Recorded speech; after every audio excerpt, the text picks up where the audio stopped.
Israel ইরানের উপর আক্রমণ করেছে, তাদের কত বড় সাহস! এর প্রতিবাদ করতে হবে আমাদের। বাংলাদেশ ইরানদের সাহায্য।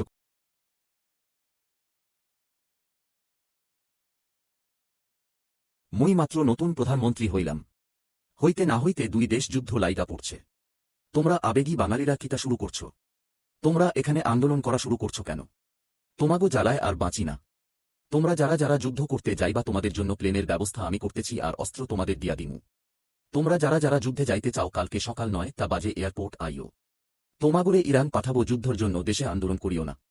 আর বাংলাদেশ কত শক্তিশালী তাই ইসরায়েলিদের এবং আমেরিকাদেরকে আমরা দেখাইয়া দিমু। তোমরা যাইয়া মন প্রাণ দিয়া যুদ্ধ করবা, যা যা লাগবে আমারে কইবা, আমি তোমাদের দিব।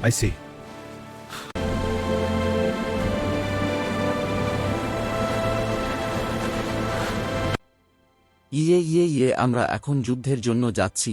বাংলাদেশ সরকারের শক্তি আমরা দেখিয়ে দেব।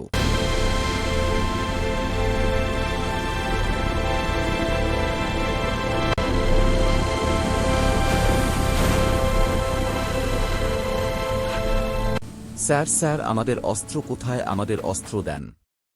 এই যে তোমাদের অস্ত্র, যার যেটা পছন্দ নিয়ে নাও। জি স্যার, নিচ্ছি। এইগুলা কি? এইটা ওয়েপন, এইটা আমাদের সরকার দিছে তোমাদের দিতে।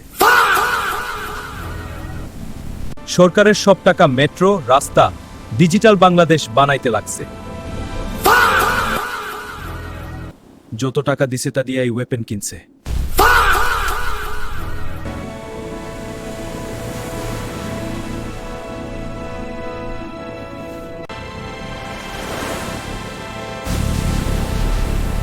কিরে মামা, দুই দেশের সৈনিক কই? তারা তো মিসাইল দিয়া যুদ্ধ করতাছে, আমরা লাঠি পাথর দিয়ে কি বাল ফালাবো?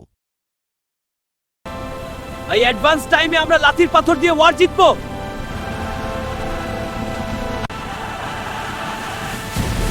আমার সোনার বাংলা, আমি তোমার